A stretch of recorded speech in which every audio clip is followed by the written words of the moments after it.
이야기 시작 전 구독해주시면 한 달 내에 큰 돈이 들어올 수 있게 기도 올려드릴게요. 사랑합니다, 구독자님.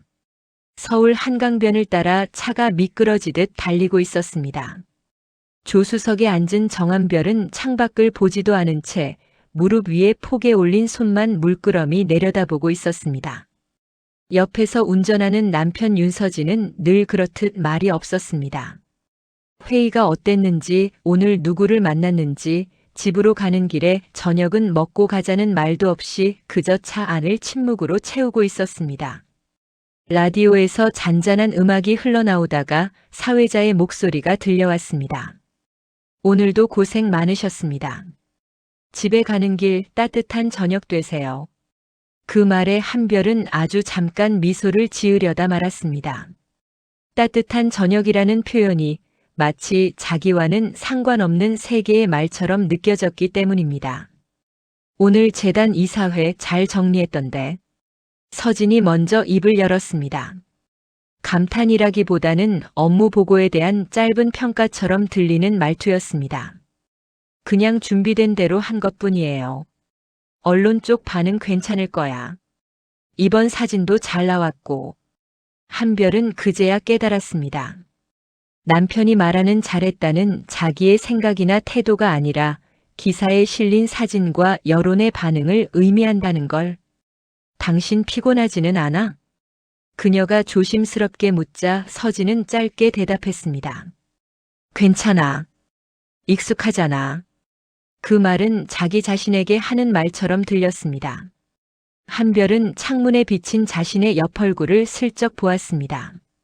고급스럽게 정돈된 메이크업, 브랜드 드레스, 누가 봐도 부족함 없는 상류층 며느리의 얼굴. 그런데 그 얼굴 안에 자기라는 사람이 정말 있는지 잘 모르겠다는 생각이 들었습니다. 집에 도착하자 대문 앞에서 직원이 일제히 인사를 했습니다. 다녀오셨습니까, 부회장님, 사모님. 한별은 늘 하던 미소로 고개를 끄덕였습니다. 이 집에서는 웃음도 예절의 일부였습니다. 식탁에 앉자 이미 차려진 음식들이 줄지어 나왔고 가족들은 각자 조용히 젓가락을 들었습니다.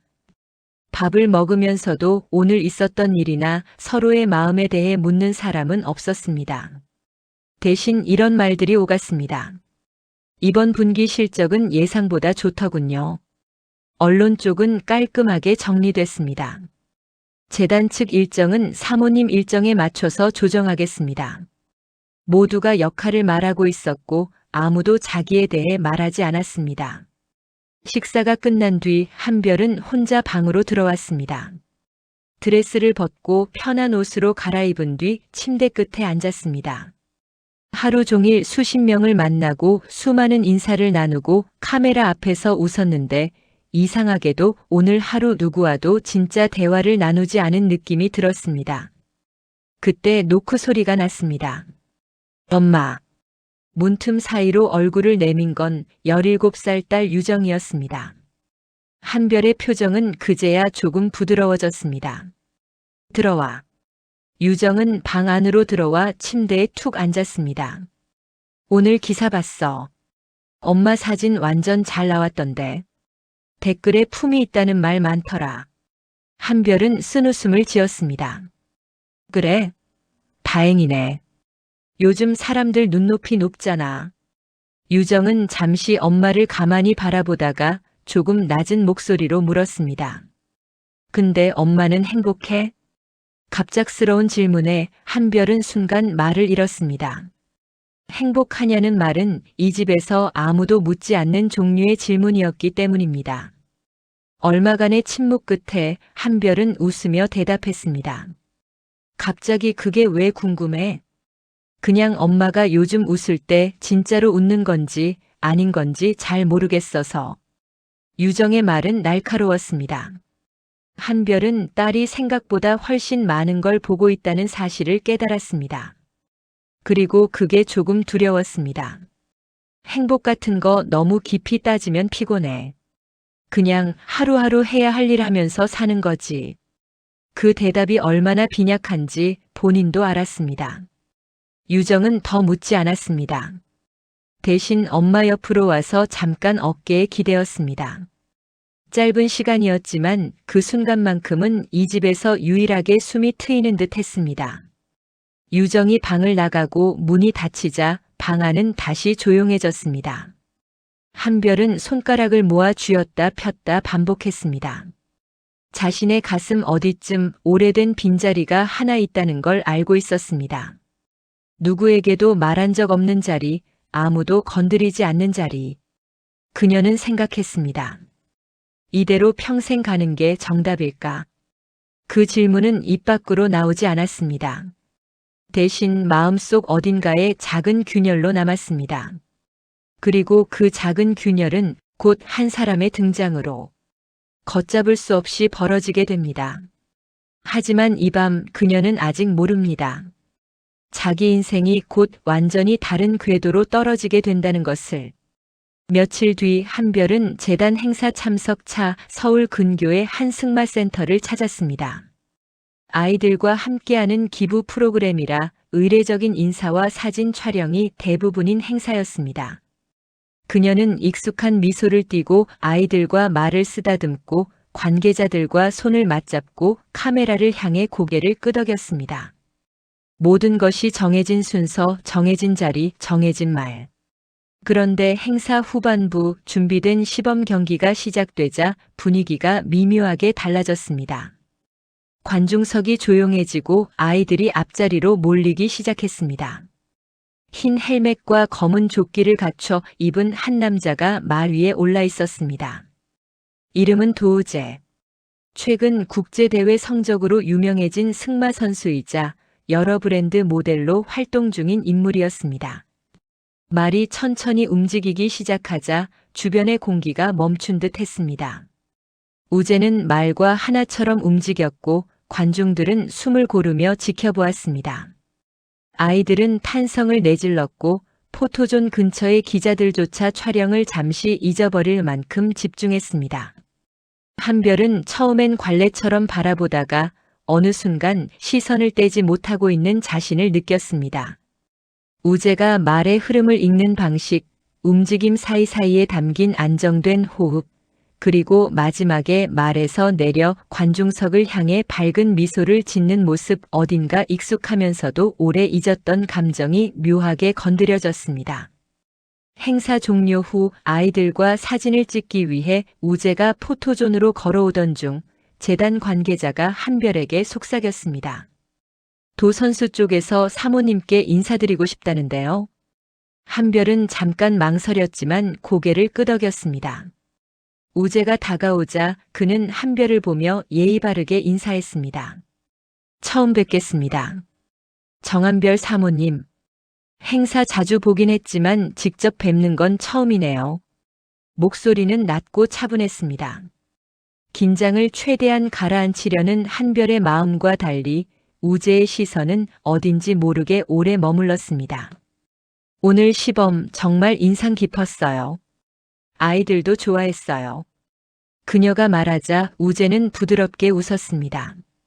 고맙습니다. 사실 혼신을 다한 건 관객 때문일지도 모르겠네요. 그 말은 평범한 농담이었지만 이상하게 한별은 갑자기 숨이 가라앉는 느낌이 들었습니다. 몇 년 동안 들어온 모든 찬사와 인사치레 중에서 이런 방식으로 건네지는 진심 섞인 말은 처음이었기 때문입니다. 함께 사진 촬영이 이어졌고 우재는 아이들 뒤에 서면서도 자꾸 한별 쪽을 향해 시선을 흘렸습니다. 한별은 애써 모른 척했지만 시선이 닿을 때마다 가슴이 아주 조금씩 흔들리는 걸 스스로도 인정할 수밖에 없었습니다. 행사가 끝나고 차로 돌아가는 길 스텝이 그녀에게 작은 봉투를 건넸습니다. 도 선수께서 전해달라고 하시네요. 명함이라고 합니다. 한별은 그 자리에서 열어보지 않고 가방 안에 넣었습니다. 괜히 주변 시선이 신경 쓰였기 때문입니다. 하지만 차에 타자마자 조용히 봉투를 열었습니다. 안에는 짧은 메모 한 장과 명함이 들어 있었습니다. 메모에는 이렇게 적혀 있었습니다. 오늘 당신을 보며 이유 없이 오래 머물렀습니다. 부담되면 잊으셔도 됩니다. 도우재. 한별은 그 문장을 여러 번 읽었습니다. 특별한 말 아닌데도 이상하게 심장이 이유 없이 빨라졌습니다. 그녀는 창밖으로 스쳐 지나가는 풍경을 바라보며 자신도 모르게 한 가지 사실을 깨달았습니다. 오늘 누군가가 자신에게 보여준 아주 작은 관심 하나가 그동안 마음 한구석에서 묵묵히 굳어있던 무언가를 조금씩 녹이고 있다는 것. 그녀는 스스로에게 조용히 물었습니다. 왜 이렇게 흔들리는 걸까? 하지만 그 질문의 답을 아는 순간 그녀의 삶은 다시 뒤돌릴 수 없게 될 것임을 본능적으로 느끼고 있었습니다. 그날 이후 한별은 마음이 예기치 않게 요동치는 걸 느꼈다. 누가 봐도 사소한 사건이었고 누구라도 그냥 지나쳤을 만한 한 장의 메모였다. 하지만 그녀는 자꾸만 그 문장의 톤과 그 남자의 표정을 떠올렸다. 이유 없이 오래 머물렀다는 말은 진심 아니면 할 수 없는 말이었다. 형식적인 칭찬에 익숙한 그녀에게 그 말은 묘하게 생생하게 남았다. 며칠 후 재단 전시회 오프닝 행사에서 우재를 다시 보게 되었다. 초대장을 받은 셈인데 참석 여부는 그의 선택이었을 것이다. 행사장 입구에 서 있던 우재는 그녀를 보자 자연스럽게 웃었다. 마치 오래전부터 알고 지낸 사람처럼. 또 뵙네요, 사모님. 한별은 주변 시선을 확인하는 버릇이 먼저 나왔지만 그래도 미소를 지었다. 오늘 행사에도 오셨네요. 초대받았으니까요. 그런데 사실 이유는 하나 더 있었어요. 그의 말이 끝나기도 전에 한별의 가슴이 아주 짧게 떨렸다. 다른 이유요? 우재는 아무렇지 않게 말했다. 그날 이후로 당신이 계속 떠올라서요. 순간 공기마저 멈춘 듯 했다. 그녀는 반응을 감추기 위해 주변 전시 작품을 바라보며 대답했다. 그런 말 쉽게 하는 거 아니에요. 쉽게 하는 말 아니라서 하는 겁니다. 이 남자는 상류층의 암묵적인 규칙을 모르는 사람이었다. 그리고 그 무지가 위험했다. 행사 후반 두 사람은 자연스레 같은 동선에서 마주했다. 한별은 늘 하던 사모님 미소를 유지하려 했지만 우재 앞에서는 표정이 자꾸만 흔들렸다. 우재는 스폰서 기업 대표와 인사할 때보다 오히려 그녀 앞에서 더 조심스러워 보였다. 제가 불편하게 한 거면 말해주세요. 멈추겠습니다. 한별은 잠시 멈췄다. 그럼 이렇게 말하면 어땠을까? 그래요, 멈춰주세요. 내 살 망가지니까. 하지만 말은 입 밖으로 나오지 않았다. 대신 그녀의 대답은 예상 밖이었다. 당신이 나를 왜 신경 쓰는지 모르겠어요. 그건 제가 설명할 수 있다고 생각합니다. 우재는 한 걸음 다가왔다. 가까이 오지 않아야 한다는 걸 알면서도 한별은 뒤로 물러서지 못했다. 당신을 보면 숨이 고르게 됩니다. 이상한 말 같죠? 그런데 진짜입니다. 한별은 처음으로 그 남자의 눈을 똑바로 바라보았다. 그리고 느꼈다. 서진에게서는 단 한 번도 느낀 적 없는 사람 대 사람으로서의 시선.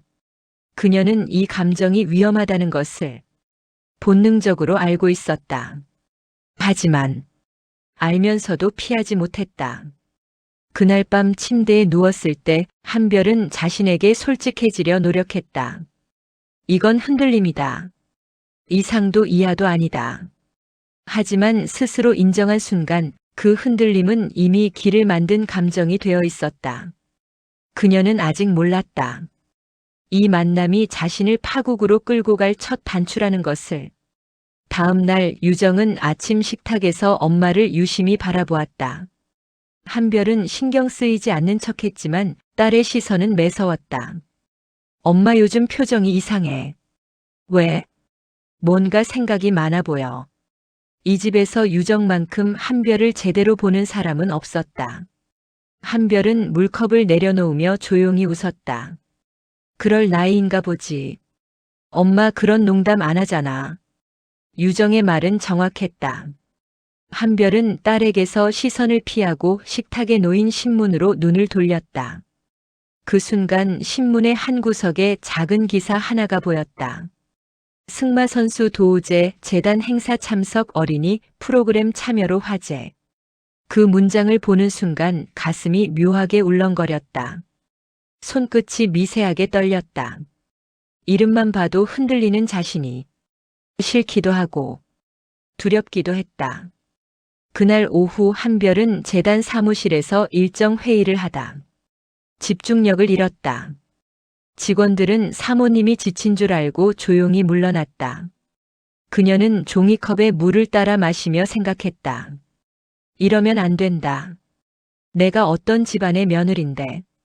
내 자리가 뭐인데. 하지만 논리로 마음을 누르려는 순간마다 어제 우재가 했던 말을 떠올랐다. 당신을 보면 숨이 고르게 됩니다. 그 말이 단순한 감탄이자 감정의 고백이라는 걸 그녀는 누구보다 잘 알고 있었다. 집으로 돌아오는 길 한별은 평소보다 일찍 차에서 내려 잠시 걸었다. 운전기사는 멀찍이 뒤에서 따라왔다. 그녀는 걷다가 문득 깨달았다. 내가 지금 시간을 벌고 있구나. 집에 바로 들어가기 싫어서.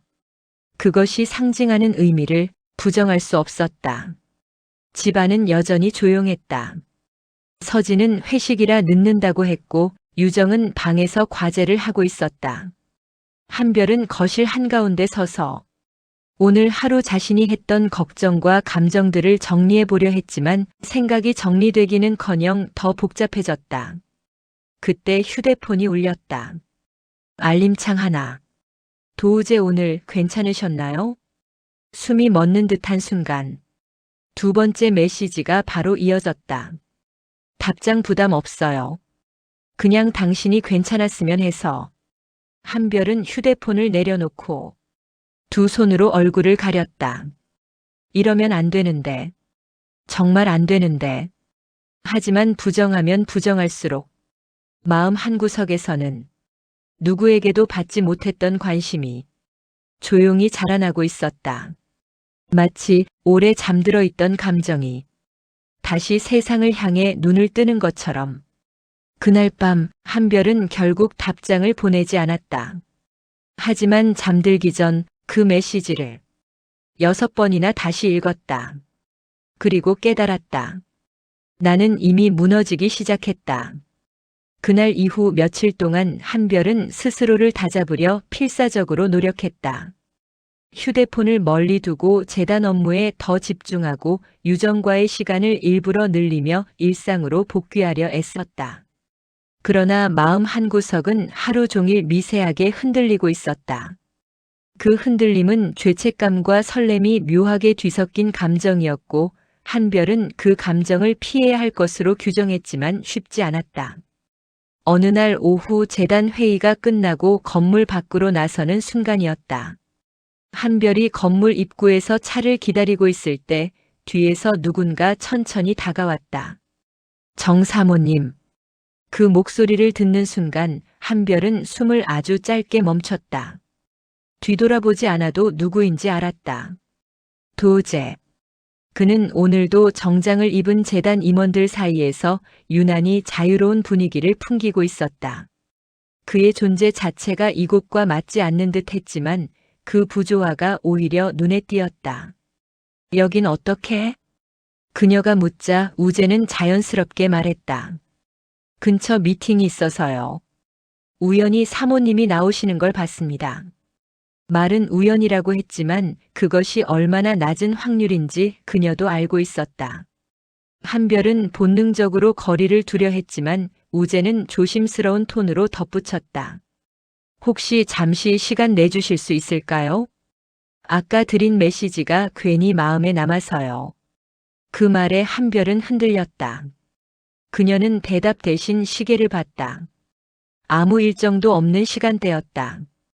하지만 이 남자와 단둘이 있는 것이 옳지 않다는 건 분명했다. 지금은 어려워요. 그녀가 조용히 말했지만 우재는 단념한 얼굴이 아니었다. 괜찮습니다. 대신 한 가지만 부탁드려도 될까요? 한별은 대답 대신 조용히 시선을 맞췄다. 우재는 낮은 목소리로 말했다. 당신이 나를 피하는 게 부담을 드려서가 아니라 당신 마음 때문이면 좋겠습니다. 그 말은 한별의 가슴을 정확히 겨냥한 화살이었다. 그녀는 단호함을 유지하려 했지만 그 단단한 태도는 몇 초 만에 흔들렸다. 그만하세요. 그런 말 하지 마요. 알겠습니다. 그럼 오늘은 여기까지 할게요. 우재는 더 다가오지 않았고 그녀가 도망칠 틈을 주듯 물러났다. 그런데 그가 뒤돌아가기 전 아주 짧게 한별을 바라보며 말했다. 하지만 당신이 괜찮지 않아 보였어요. 그게 계속 마음에 남습니다. 그 말은 한별의 내면 깊숙한 곳을 건드렸다. 누구도 남편도 가족도 심지어 딸도 최근에 그녀를 그렇게 정확하게 본 사람은 없었다. 차가 도착해 문이 열리자 한별은 얼어붙은 듯 그대로 차에 올라탔다. 뒤돌아보지 않으려 했지만 차창 너머 희미하게 서 있는 우재가 자꾸 눈에 밟혔다. 그날 밤 한별은 오래도록 잠들지 못했다. 그리고 결국 새벽 1시가 넘어서야 휴대폰을 들어 짧은 문장을 보냈다. 저는 괜찮습니다. 아주 짧은 아무 의미 없는 말 같았지만 우재는 바로 답장을 보냈다. 그렇다면 다행입니다. 다만 그 말이 진심이면 좋겠습니다. 그 순간 한별은 깨달았다. 자신이 지금 어떤 길 위에 서 있는지, 돌아갈 수 없는 길의 초입. 아직 한 발 내딛진 않았지만 이미 마음은 반쯤 넘어가 있었다. 다음 주 재단의 연례 자선 갈라가 열렸다. 상류층과 정치권, 언론까지 모두 모이는 행사였고 한별에게는 몇 달 동안 준비해온 중요한 무대였다. 하지만 그녀는 행사 전날부터 집중하기 어려웠다. 갈라 전날 밤 남편 서진이 말했다. 한별 씨, 내일은 최대한 차분하게. 기자들 많을 테니까 표정 관리 잘해야 해요. 그 말은 아내에게 하는 조언이 아니라 회사 브랜드 이미지 관리에 더 가까웠다. 한별은 고개만 끄덕였다.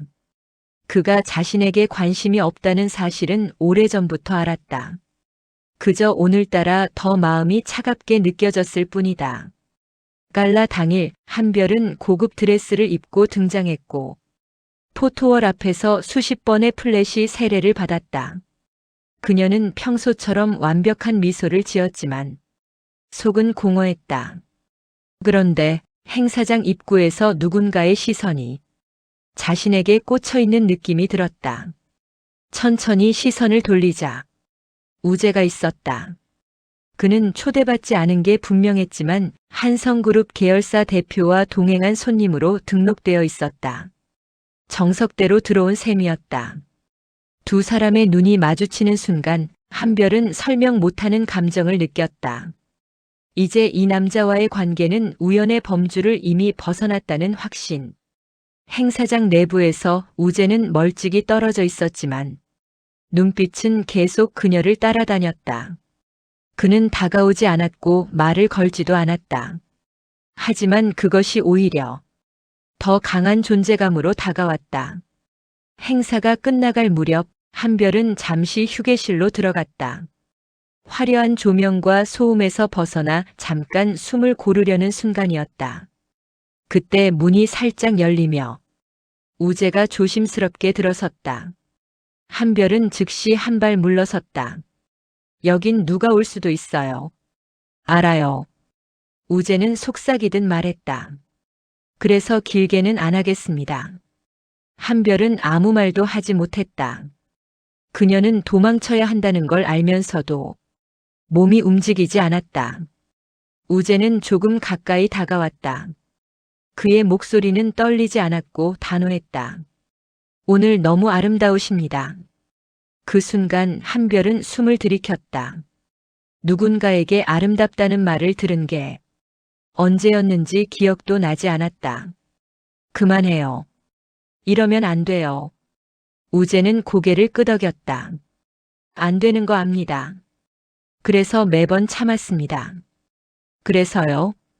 우재는 잠시 한별의 눈을 바라보다 말했다. 하지만 오늘은 참기 힘들었습니다. 침묵이 무겁게 내려앉았다. 한별은 떨리는 손으로 드레스를 쥐었다. 우재 씨, 제발. 제가 먼저 다가가지 않겠습니다. 대신 당신이 한 번이라도 날 찾으면 그때는 절대 물러서지 않겠습니다. 그 말은 금지된 문 하나를 바로 눈앞에서 열어놓은 선언이었다. 그리고 한별은 그 문을 피하지 않았다. 그 사실을 스스로도 부정하지 못했다. 우재가 떠난 뒤 빈 휴게실 안에서 한별은 혼자 중얼거렸다. 나 왜 이러는 거야? 그러나 그녀는 알고 있었다. 사랑인지 위험인지 파멸인지 모를 감정이 이미 자신 안에서 자라나고 있다는 것을. 그 감정은 곧 그녀의 삶을 완전히 뒤흔들 것이다. 갈라 이후 며칠이 지나도록 한별은 일상으로 돌아간 듯 보였지만 마음은 그러지 못했다. 재단 이사들과 만나 회의를 하고 딸 유정의 학교 일정에 참석하고 남편 서진과 공식 석상에서 나란히 앉아 웃는 동안에도 머릿속에는 우재의 마지막 문장이 계속 울리고 있었다. 당신이 한 번이라도 날 찾으면 그때는 절대 물러서지 않겠습니다. 한별은 자신의 감정이 어디까지 흘렀는지, 어느 지점에서부터 위험이 되었는지 판단하기가 어려웠다. 그녀는 스스로에게 말했다. 난 아직 아무것도 하지 않았다. 그냥 흔들렸을 뿐이다. 하지만 그 흔들림 자체가 이미 선을 넘기 위한 첫 단추였다는 걸 그녀는 어렴풋이 알고 있었다. 그날 오후 유정과 함께 저녁을 먹던 중 딸이 말했다. 엄마, 요즘 말이 더 없어졌어. 무슨 일 있어? 한별은 숟가락을 들고도 바로 대답하지 못했다. 유정의 눈빛은 변함없이 솔직했다. 그리고 그 솔직함은 오히려 한별을 더 불편하게 만들었다. 엄마는 괜찮아. 그냥 피곤해서 그래. 피곤해서 그러는 표정이 아니야. 유정이 단정적으로 말했다. 마치 뭔가 숨기고 있는 것처럼 보여. 그 말에 한별은 순간 심장이 내려앉았다. 하지만 그녀는 평정심을 유지하며 말했다. 엄마한테는 그런 거 없어. 그냥 엄마도 사람이니까 생각이 많은 날이 있는 거지. 유정은 고개를 끄덕였지만 의심을 완전히 거두지는 않았다. 식사가 끝난 뒤 한별은 혼자 거실에 앉아 따뜻한 차를 마시며 생각했다. 누구보다 눈치 빠른 아이가 내 변화를 감지한다면 남편도 어느 순간 느끼게 되겠지. 남편 서진은 감정에 둔감해 보이지만 체면과 이미지를 지키는 데 있어선 누구보다 예민한 사람이었다. 만약 그가 한별의 감정을 눈치챈다면 그 결과가 어떤 파국을 불러올지는 뻔했다. 그런데도 한별은 우재를 잊을 수 없었다. 휴대폰을 켰다가 다시 끄고 메모장을 열었다가 지우는 것을 반복했다. 그렇게 몇 번을 반복한 끝에 마침내 아주 짧은 문장을 보냈다. 우재 씨, 오늘 시간 되나요? 메시지를 보낸 후 그녀는 소파 등받이에 몸을 기댔다. 스스로도 믿기지 않았다. 손이 떨려서 컵을 제대로 쥐기 어려울 정도였다. 몇 초 뒤 답장이 왔다. 됩니다. 어디로 갈까요? 그 문장만으로도 심장이 너무 빠르게 뛰었다. 한별은 자신을 다잡으려 깊게 숨을 쉬었다. 그녀가 지금 하고 있는 선택이 어떤 의미인지, 이후 어떤 파장이 생길지 누구보다 잘 알고 있었다. 하지만 그럼에도 불구하고 이 순간만큼은 그 모든 위험보다 자신의 마음이 더 크게 끌렸다. 그날 밤 한별은 자신 인생의 두 번째 문을 열었다. 그 문 뒤에 무엇이 있는지는 아직 아무도 모르는 상태로 둘은 서울 잠실 인근의 조용한 카페에서 만나기로 했다. 늦은 시간이라 사람도 거의 없었고 곳곳에서 잔잔한 음악만 흐르고 있었다. 한별은 먼저 도착해 창가 자리에 앉았고 손가락을 만지작거리며 긴장을 숨기려 애썼다.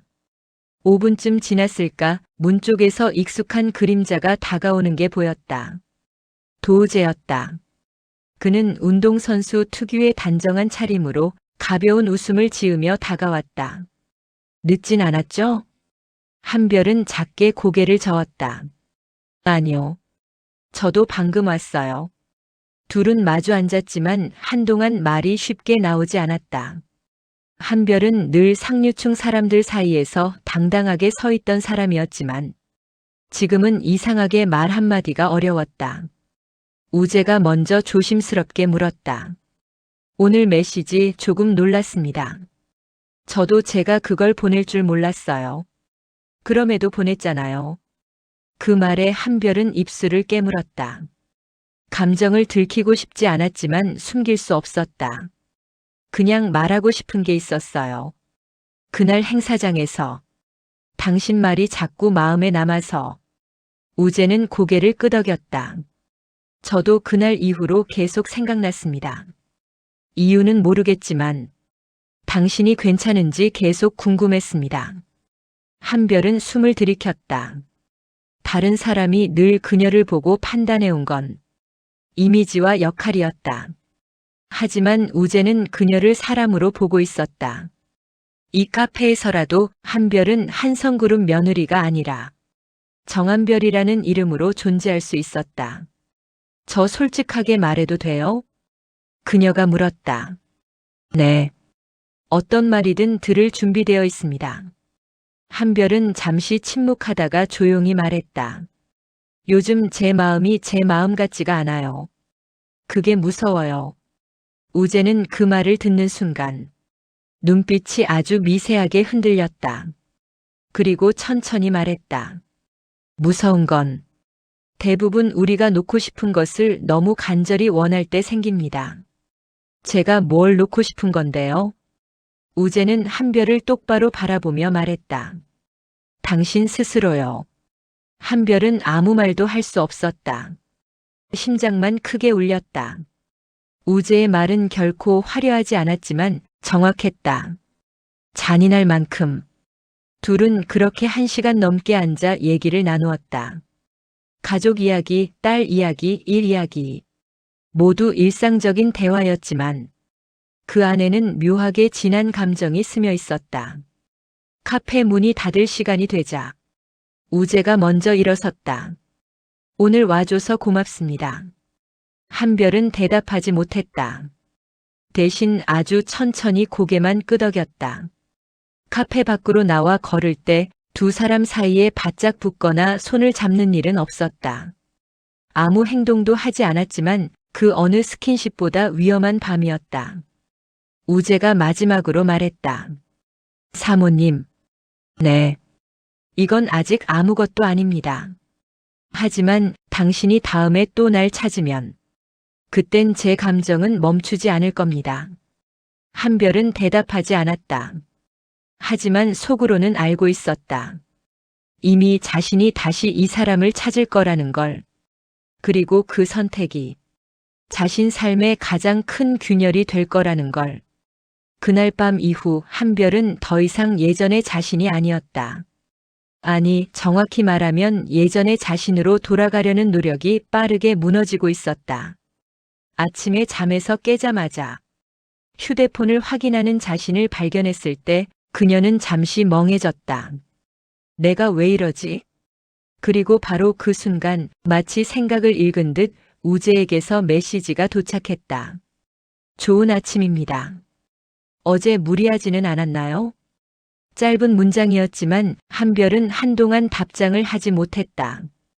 답장을 한다는 것 자체가 자신이 더 깊은 곳으로 들어가는 신호 같아서.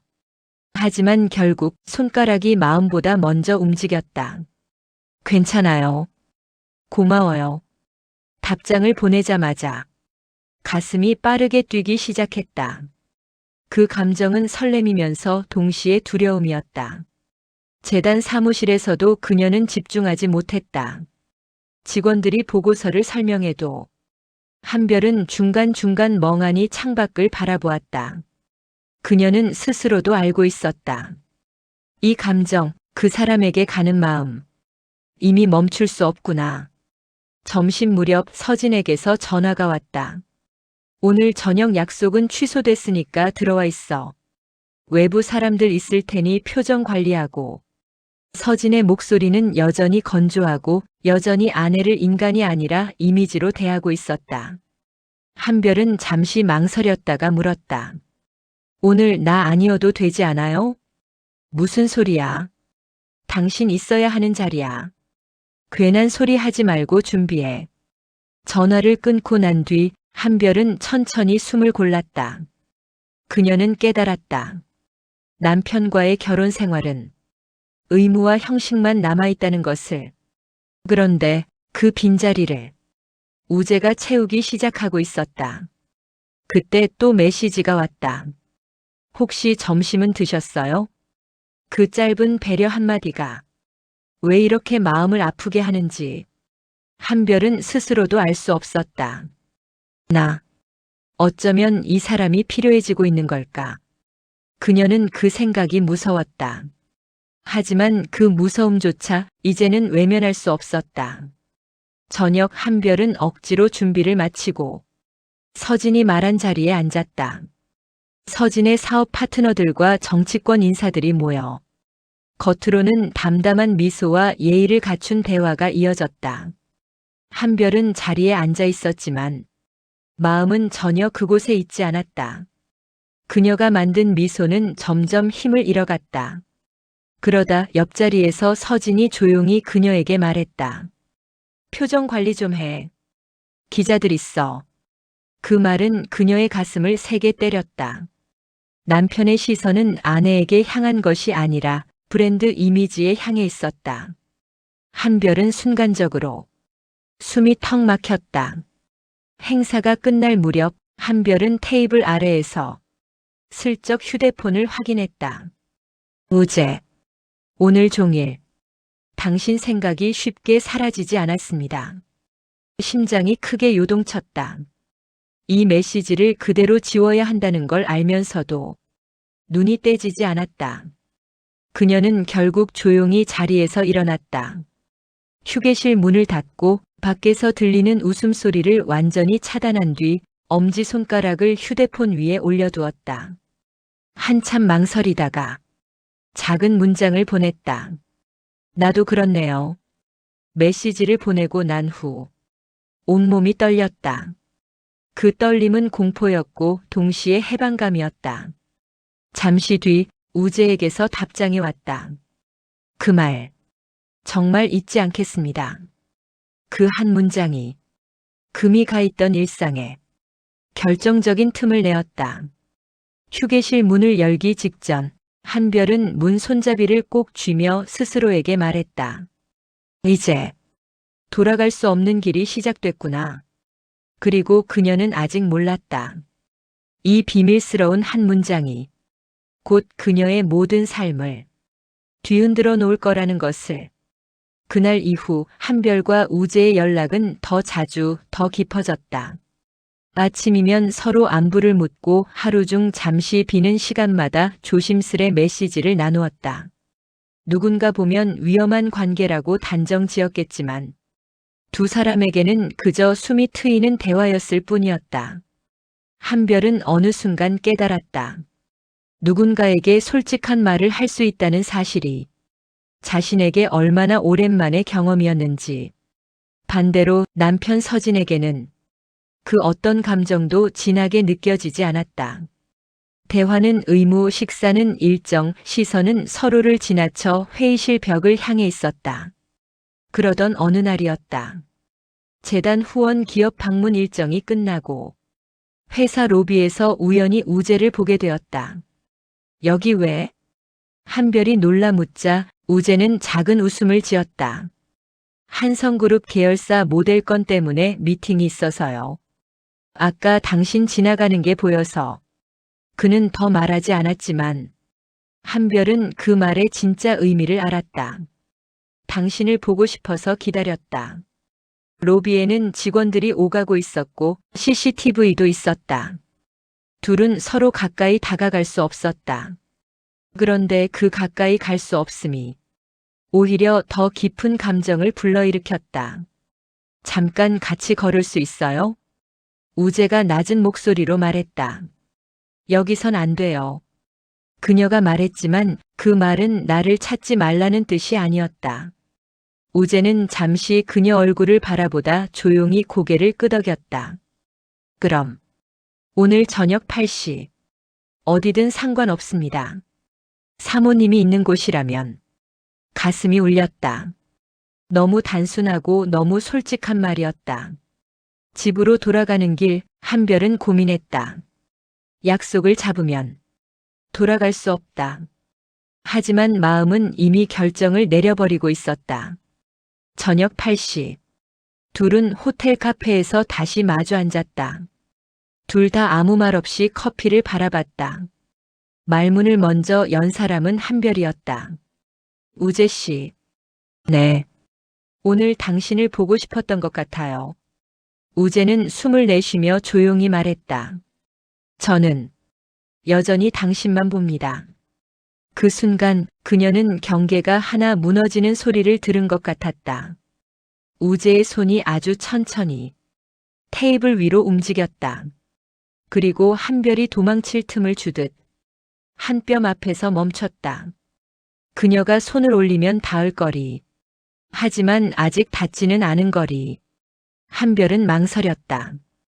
이제껏 지켜온 모든 삶이 지금 이 순간에 걸려 있다는 걸 알고 있었다. 그러나 오히려 그 모든 것이 갑자기 아무런 의미도 없어 보였다. 천천히, 아주 천천히 그녀는 손을 올렸다.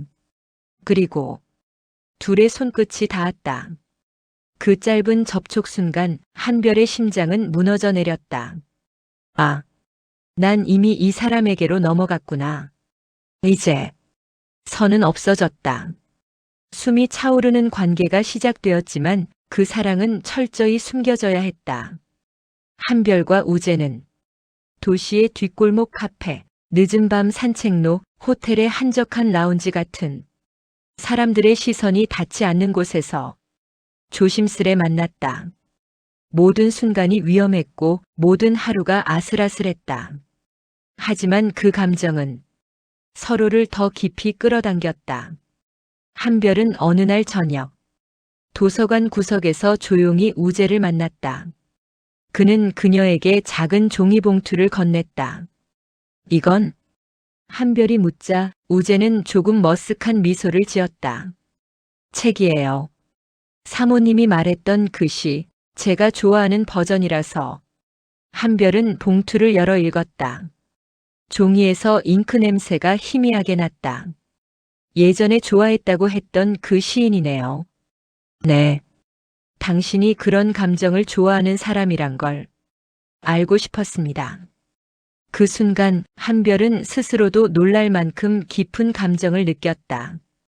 어쩌면 평생 동안 누구에게도 받지 못했던 관심을 지금 이 남자로부터 받고 있는 건 아닐까? 그녀는 조심스럽게 물었다. 우재 씨는 내가 이렇게 흔들리는 게 좋아요?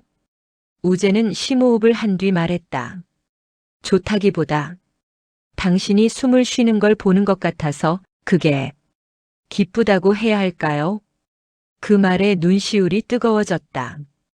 집으로 돌아오는 길 한별은 처음으로 우재와의 관계를 사랑이라고 인정했다.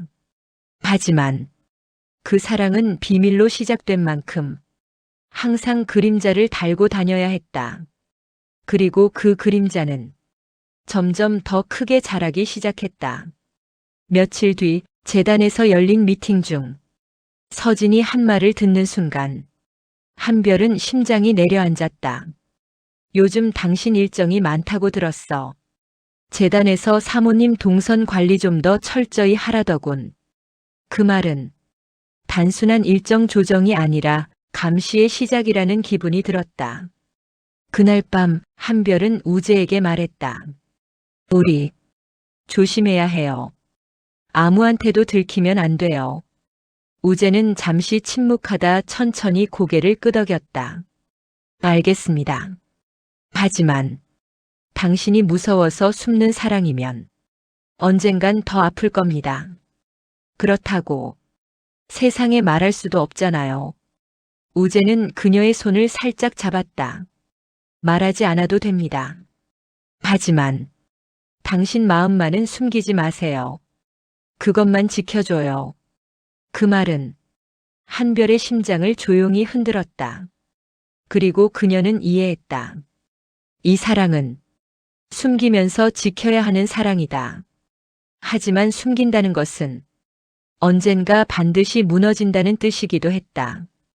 그녀는 그 사실을 알고 있었다. 그러나 이미 너무 깊이 빠져 있었다. 비밀스러운 만남이 이어지던 어느 날 작은 사건 하나가 두 사람의 균열을 예고했다. 그날 오후 재단 사무실의 비서가 말했다. 사모님, 오늘 일정 중 취소된 미팅이 있다고 해서 남부센터에 들르셨다죠? 한별은 순간 멈칫했다. 그곳은 우재와 함께 갔던 도서관 근처였다. 정식 일정이 아닌 그저 잠깐 들렀던 개인 시간일 뿐이었다. 누가 그렇게 말했어요? 한별이 차분하게 묻자 비서는 잠시 머뭇거리다 대답했다. 부회장님 쪽 비서실에서요. 요즘 사모님 일정 체크를 좀 더 꼼꼼히 하라고 하셔서. 심장이 내려앉았다. 남편 서진이 자신을 감시하기 시작했다. 겉으론 차갑고 무심한 남편 같지만 집안 이미지에 관한 문제라면 그는 누구보다 빠르고 집요한 사람이었다. 들킨 건가? 아직 아무것도 없는데 아니 아무것도 없나? 혹시 사진이라도 찍혔나? 그날 하루 종일 한별은 집중하지 못하고 시계를 바라보기만 했다. 저녁이 되자 우재에게서 메시지가 왔다. 오늘 많이 불안해 보였습니다. 괜찮습니까? 한별은 바로 답장하지 못했다. 주변에 서진의 눈이 있는 것만 같았다. 그때였다. 서진이 그녀 방문을 두드렸다. 잠깐 얘기 좀 해. 책상 앞에 앉은 서진의 표정은 남편의 표정이 아니라 재벌가 후계자의 표정이었다. 요즘 당신 일정이 좀 산만해 보이더군. 한별은 조심스럽게 대답했다. 재단 업무가 많아서 그래. 신경 쓸 게 많아. 서진은 고개를 천천히 끄덕였다. 그럴 수 있지. 그런데 내가 들은 바로는 당신 일정에서 이상한 구멍이 좀 있더라. 그 말은 고스란히 심장을 겨누는 칼날이었다. 무슨 말이 하고 싶은 거예요? 당신, 요즘 무슨 생각하는 거야? 그 질문은 너무나 직접적이었고 너무나 위험했다. 한별은 미소를 지어 넘기려 했다. 오해하지 마. 나 아무 문제 없어. 그렇다면 다행이고. 서진은 짧게 말했다. 하지만 당신이 어떤 실수라도 하면 그건 우리 가문 전체가 감당해야 한다는 것만 잊지 마. 그 말은 너 마음대로 움직이지 마라는 경고였다. 대화를 마치자 한별은 방으로 돌아와 문을 닫았다. 그리고 그제야 깊은 숨을 내쉬었다. 그녀는 완전히 실감했다. 이제 내 삶의 균열이 남편에게 감지되기 시작했다. 밤늦게 한별은 결국 우재에게 메시지를 보냈다. 조심해야 해요. 우리 더 조심해야 해. 잠시 뒤 우재는 답했다. 알겠습니다. 하지만 사모님이 두려울 때일수록 제가 더 곁에 있어야 하는 거 아닌가요? 그 말은 단단하게 닫아두려던 마음의 문을 조용히 열어젖혔다. 오늘 균열이 감지되었다. 그리고 내일은 균열이 벌어질 차례다. 다음 날 한별은 평소보다 더 일찍 재단 건물을 나섰다. 마음이 어지러워 혼자 걷고 싶었기 때문이었다. 그러나 길을 나선 지 10분도 지나지 않아 우재가 조용히 걸어 나오는 게 보였다. 여기 어떻게 알고 온 거예요? 한별이 놀라며 묻자 우재는 그저 따뜻하게 웃었다. 사모님, 오늘 하루 종일 걱정됐습니다. 잠깐 얼굴만 보면 괜찮을까 해서요. 그 말은 한별의 눈을 뜨겁게 만들었다. 그녀는 다가오는 사람을 피할 줄 아는 성격이었다. 그런데 이 남자만큼은 피하고 싶지 않았다. 둘은 강변 쪽으로 걸어갔다. 바람이 차갑게 불었지만 그 찬 바람조차 두 사람 사이의 온도를 낮출 수 없었다. 우재가 조용히 말했다. 사모님, 어제 많이 힘들었죠? 네. 남편분이 뭐라 했나요?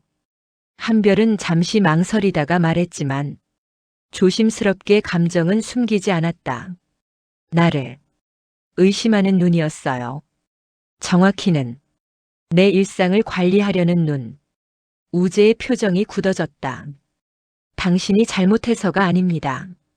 그 사람은 당신을 아내로 보는 게 아니라 한성그룹의 자산으로 보고 있을 뿐이에요. 한별은 그 말이 너무 정확해서 오히려 가슴이 아파왔다. 우재 씨. 짧은 부름이었지만 그 안에는 부탁도 두려움도 의지도 담겨 있었다. 우재는 한별을 똑바로 바라본 뒤 천천히 말했다. 사모님, 당신이 원하는 게 뭔지 말해주세요. 제가 같이 고민하겠습니다. 그 말이 그녀의 마지막 방어선을 흔들었다. 나는 한별은 천천히 숨을 내쉬었다. 누군가에게 있는 그대로 보이고 싶어요. 이미지도 아니고 역할도 아니고 그냥 나라는 사람 그대로. 우재는 잠시 숨을 멈추더니 부드럽게 말했다. 그런 사람, 제가 될 수 있다면 좋겠습니다. 두 사람 사이에 무겁고 깊은 감정이 흘렀다. 그러나 동시에 그 감정은 너무나 뚜렷한 현실의 벽을 마주하고 있었다. 한별은 떨리는 목소리로 물었다. 우리 이렇게 계속해도 될까요? 우재는 잠시 침묵했다. 그 침묵은 고민이 아니라 각오를 정리하는 시간 같았다. 그리고 마침내 말했다. 사모님, 저는 당신이 선택만 한다면 어떤 대가든 감당할 준비가 되어 있습니다. 그 말에 한별은 숨이 멎을 뻔했다. 어떤 대가든 감당하겠다. 그 말은 달콤한 고백이 아니라 비극의 문을 열어젖히는 선언이었다. 그리고 그녀도 알고 있었다. 이제부터 사랑은 현실과 정면으로 부딪히게 된다는 것을. 두 사람의 관계는 점점 조심스러워졌지만 조심스러움과 깊어짐은 정비례했다. 만나면 깊어지고 깊어질수록 숨겨야 했다. 그러던 어느 날 한별은 우재와 잠시 커피를 마시기 위해 조용한 호텔 라운지로 향했다. 직원 몇 명은 그녀를 알아보았지만 언론인도 없고 외부 손님도 적은 시간대였다. 둘은 창가에 앉아 서로의 손끝만 가볍게 스쳐 지나가는 긴장된 시간을 보내고 있었다. 한별이 조용히 말했다. 요즘 계속 불안해요. 서진 씨가 날 지켜보고 있는 느낌이야. 우재는 걱정스러운 얼굴로 고개를 끄덕였다. 조금 위험하긴 하죠. 하지만 당신이 원하면 우린 언제든 멈출 수 있습니다. 한별은 그의 말에 고개를 젓고 말았다. 아니요. 멈춘다고. 나는 돌아가지 않을 것 같아. 그 말은 이 사랑을 포기할 수 없다는 뜻이었다. 그때였다. 라운지 입구 쪽에서 갑자기 시선 몇 개가 쏟아졌다. 머리를 묶은 젊은 여직원 2명이 속삭이며 휴대폰을 들고 있었다. 저기 한성재단 사모님 아니야? 맞네. 근데 옆에 남자는 누구지? 한별의 심장이 멈췄다. 우재 역시 상황을 바로 이해했다. 둘은 즉시 서로에게서 조금 떨어졌다. 하지만 이미 너무 늦었다. 직원 중 한 명이 사진을 찍으려다 말고 동료에게 귓속말을 했다. 찍지 마. 큰일 난다. 근데 저 남자 누구냐고. 직원들이 떠나는 동안 한별은 한치도 움직일 수 없었다. 몸이 얼어붙은 듯 했다. 우재가 낮은 목소리로 말했다. 사모님 괜찮습니다. 직원들 큰 사고 내는 타입 아닙니다. 아니야. 아냐 이건. 그녀는 자신의 무모함을 깨달았다. 이 도시의 모든 시선이 누구보다 날카롭고 빠르다는 사실을. 우재가 손을 내밀어 그녀의 떨리는 손을 감쌌다. 괜찮아요. 아직 아무 일도 일어나지 않았어요. 그 말은 불안정한 다리를 지탱하는 철근 같았다.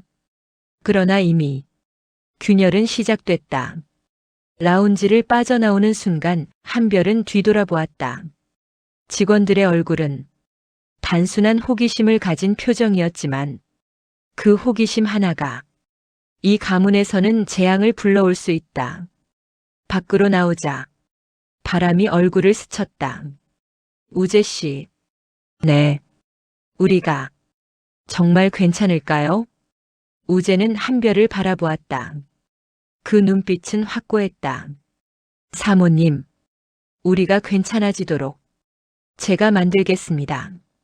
그 말은 사랑이 만들어낸 용기이자 곧 비극을 촉발할 무모함이었다. 호텔 사건 이후 일상은 겉보기엔 아무렇지 않아 보였으나 내부에서는 조용한 파문이 퍼지기 시작했다. 몇 날 며칠 후 서진이 갑자기 한별에게 말했다.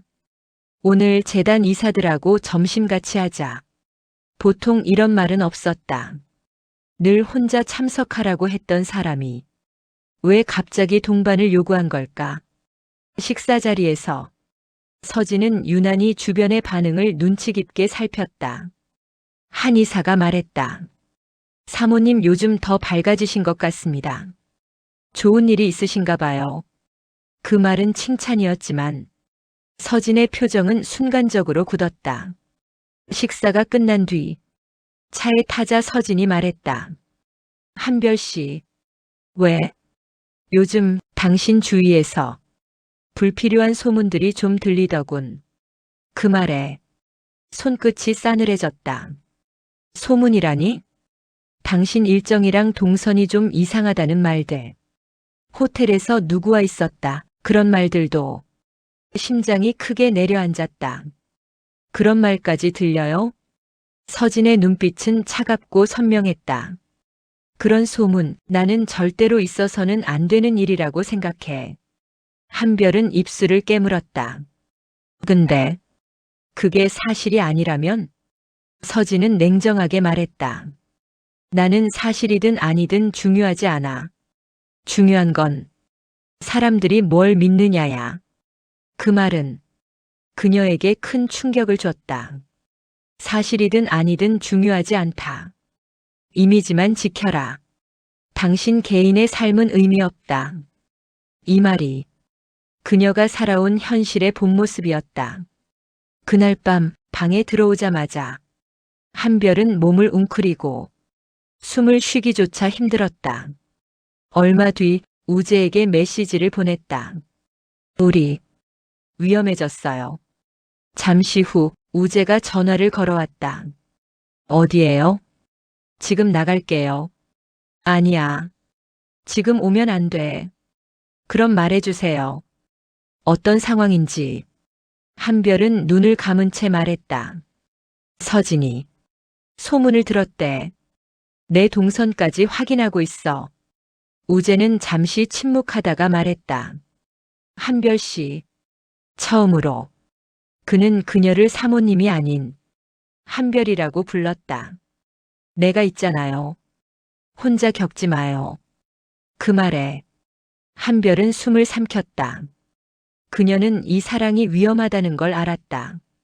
하지만 동시에 이 사랑 없이는 살 수 없다는 것도 깨달았다. 오늘 소문이 의심이 되었고 의심은 곧 조사가 될 것이다. 그리고 이 조용한 폭풍은 아직 시작도 하지 않았다. 소문이 돌기 시작한 이후 한별은 삶 전체가 고요하게 무너지는 소리를 들었다. 겉으로는 아무 일도 없었다. 재단 행사도 가족 일정도 부부 동반 외출도 평소와 똑같이 반복됐다. 하지만 내부는 달랐다. 먼저 비서들이 달라졌다. 겉으론 예의를 갖췄지만 눈빛에는 미묘한 변화가 있었다. 일정이 조금만 비어도 여긴 왜 비죠? 이 시간엔 어디 계셨죠? 질문이 늘었다.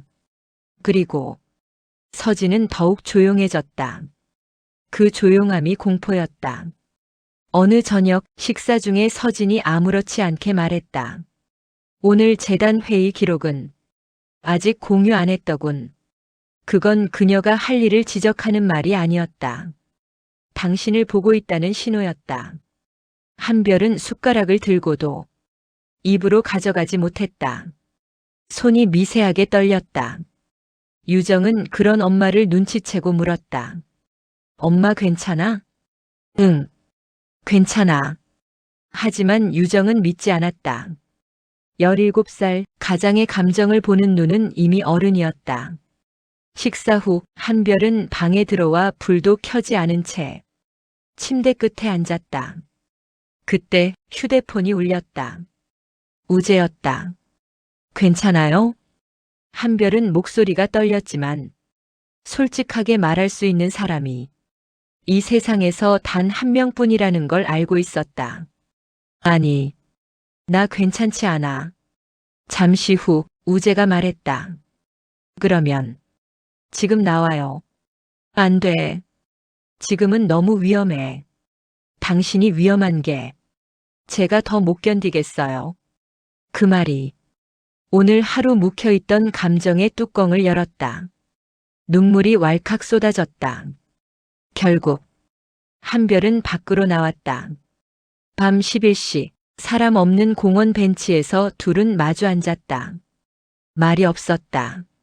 말 대신 서로를 바라보기만 했다. 우재가 조심스럽게 물었다. 뒤따라오는 차는 없었나요? 없었어. 아마도. 한별은 잠시 숨을 골랐다. 나 무서워. 이 사랑이 너무 커져서 내가 감당 못할까봐. 우재는 그녀의 손을 잡았다. 그럼 제가 감당하겠습니다. 우재 씨, 그건 쉽게 할 말이 아니야. 네. 그런데도 지금 이 말밖에 할 수 없습니다. 한별은 그를 바라보았다. 마음은 이미 결론을 내리고 있었다. 이 사람을 놓을 수 없다. 하지만 동시에 머릿속 어딘가에서는 다른 목소리가 울렸다. 모든 게 무너질 거야. 사랑과 두려움이 정확히 반으로 그녀를 잡아당기고 있었다. 오늘 밤 그녀는 처음으로 이 사랑의 끝이 무엇인지 직감적으로 느꼈다. 그리고 그 끝은 달콤한 결말이 아니라는 걸. 폭풍은 조용히 그러나 정확히 예고 없이 찾아왔다. 다음 날 오전 한별이 재단 사무실에 들어서자 분위기가 이상했다. 직원들이 그녀를 보며 눈을 피했다. 속삭임이 들렸다. 왔어. 그 기사 봤어? 설마 진짜겠어? 한별은 그 소리를 듣자마자 온몸이 얼어붙었다. 사무실 문이 닫히기도 전에 비서가 달려왔다. 사모님 지금 아주 심각한 상황입니다. 비서는 떨리는 손으로 자신의 휴대폰 화면을 보여주었다. 포털 사이트의 연예경제 섹션 상단. 거대한 제목 하나가 박혀 있었다. 단독 한성그룹 며느리 정한별, 젊은 승마 선수와 의혹의 만남 포착. 호텔 라운지에서 함께 있는 모습 목격. 직원들 증언 둘이 친밀해 보였다. 한별의 눈앞이 흐려졌다. 호흡이 막혔다. 머릿속이 순식간에 새하얘졌다. 이게 뭐야? 비서는 울 것 같은 얼굴로 말했다. 직원들 사이에서 돌던 소문이 어디로 흘러갔는지 모르겠습니다. 그 순간 또 다른 알림이 떴다. 속보 한성그룹 부회장, 확인 중 사실이라면 강력 대응. 서진이었다. 남편은 한별에게 단 한마디도 하지 않은 채 언론을 통해 확인 중이라 입장을 냈다. 그 말은 곧 아내를 지키지 않겠다는 뜻이었다. 한별은 비틀거리며 회의실에 들어가 의자에 앉았다. 손이 떨려 물컵도 제대로 들지 못했다. 잠시 후 휴대폰이 울렸다. 우재였다. 기사 지금 봤어요. 괜찮아요? 어디에요? 한별은 메시지를 읽고도 답장을 보내지 못했다. 그때 문이 벌컥 열렸다.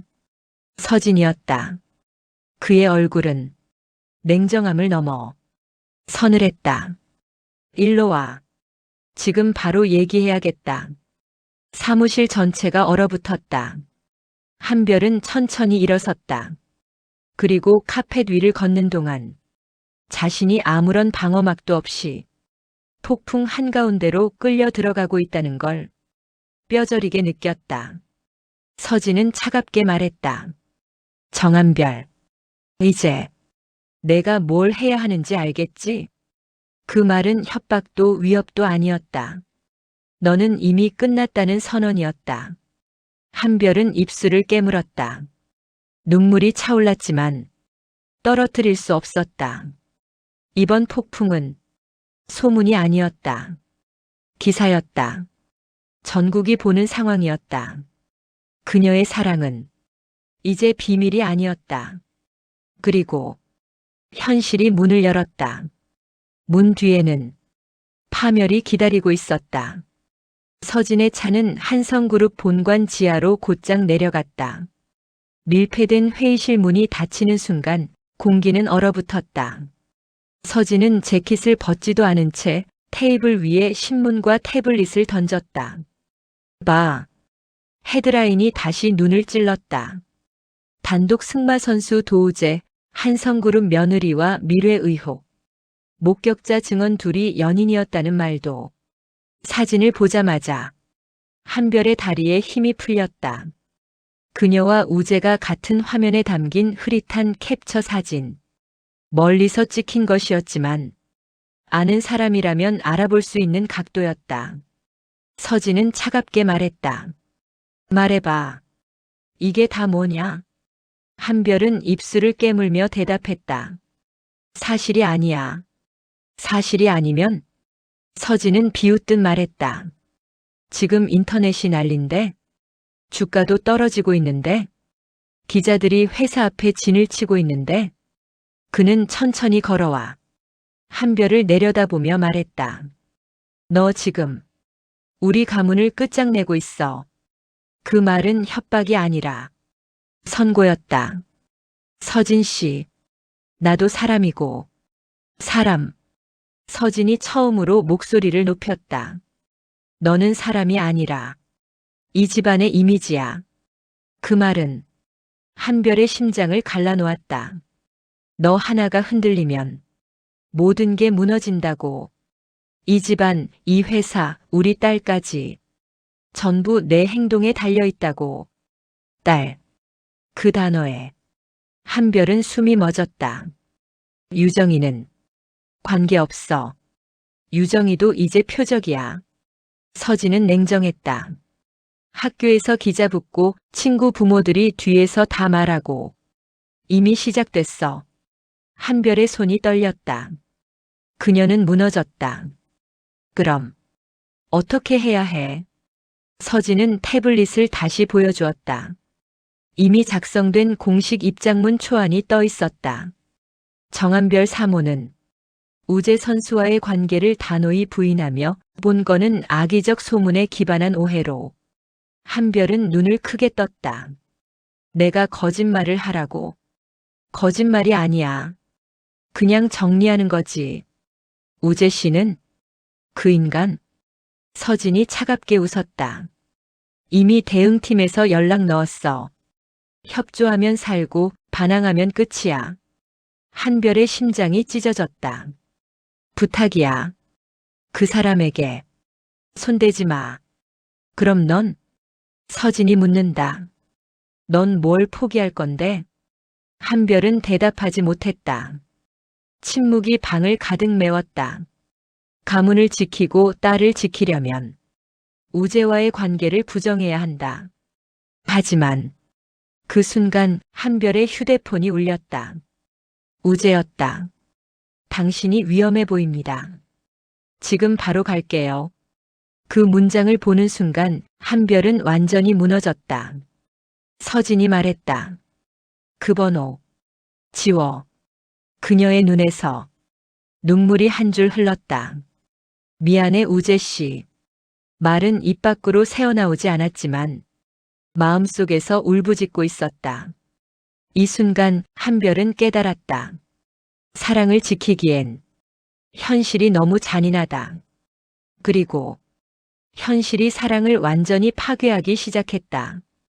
공식 입장문이 발표된 날 언론은 더 큰 분노로 들끓었다. 결국 부정 책임 회피 아니냐. 도우재 측 침묵 양측 갈등 심화. 한별은 그 모든 홍수 속에서 한마디도 말할 수 없었다. 가족과 회사는 그녀를 보호한다는 명목으로 모든 입을 막았다.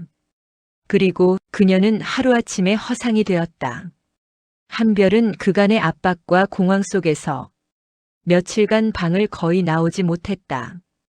유정만이 그녀 옆에 조용히 앉아 있었다. 엄마. 유정은 떨리는 목소리로 말했다. 엄마가 뭘 잘못한 건데? 한별은 딸을 안아주며 울음을 삼켰다. 엄마는 사랑을 했어. 그게 잘못이래. 유정은 고개를 저었다. 엄마는 틀린 거 아니야. 나 엄마 편이야. 그 말만이 그녀를 인간으로 붙잡아주는 마지막 끈이었다. 하지만 마지막 끈이 너무 약하다는 걸 한별은 알고 있었다. 그날 밤 모든 것이 결정됐다. 한별은 조용히 외투를 걸치고 집을 나섰다. 서진도 직원들도 아무도 눈치채지 못했다. 한별은 택시를 타고 한강으로 향했다. 그곳 우재와 처음 감정을 확인했던 다리가 있는 곳. 그녀는 난간에 손을 얹고 어둠을 바라보았다. 차갑고 깊은 물결. 그리고 그 위에 스치는 불빛들. 주머니에서 휴대폰을 꺼냈다. 그녀가 마지막으로 남길 수 있는 건 단 하나의 메시지. 우재에게 보냈다. 당신을 사랑했어요. 그 사랑 덕분에 잠깐이지만 나는 나였어요. 고마웠어요. 전송됨. 그리고 바로 이어 우재에게서 전화가 걸려왔다. 하지만 그녀는 받지 않았다. 눈을 감고 조용히 속삭였다. 미안해요. 그리고 그녀는 난간에서 몸을 천천히 기울였다. 바람 한 줄기. 어둠 속으로 떨어지는 순간 마치 유성이 사라지는 것처럼 빛이 한 점 꺼졌다. 다음 날 아침 한강에서 한 여성의 시신이 발견되었다는 속보가 떴다. 정한별 사망. 경찰 극단적 선택 추정. 그 짧은 문장이 모든 세상을 뒤흔들었다. 유정은 병원 복도에서 엄마의 손을 붙잡고 오열했다. 그리고 우재는 한강변에서 무릎을 꿇고 휴대폰 화면 속 마지막 메시지를 수백 번 읽었다. 나는 나였어요. 그 문장만이 그의 가슴을 태우고 있었다. 그날 이후 우재는 모든 대회와 활동을 중단했다. 세간의 시선과 비난은 그를 향해 거칠게 몰아닥쳤지만 그에게 세상은 이미 의미가 없었다. 한별의 장례식은 가문에 의해 조용히 치러졌다. 우재는 참석할 수 없었다. 그녀의 마지막 자리조차 지켜줄 수 없었다. 그러나 장례식 마지막 날 누구도 눈치채지 못한 하얀 꽃 한 송이가 조용히 헌화대 위에 놓였다. 그 꽃에는 짧은 문장 하나만 적혀 있었다. 당신이 나였고 나는 당신이었습니다. 이 문장을 바람이 스쳤다. 그리고 그 바람 속에서 한별의 마지막 마음이 세상 어디엔가 남아있는 듯 했다. 이렇게 한 여인의 사랑과 인생은 유성처럼 짧았지만 빛나게 그리고 비극적으로 떨어졌다.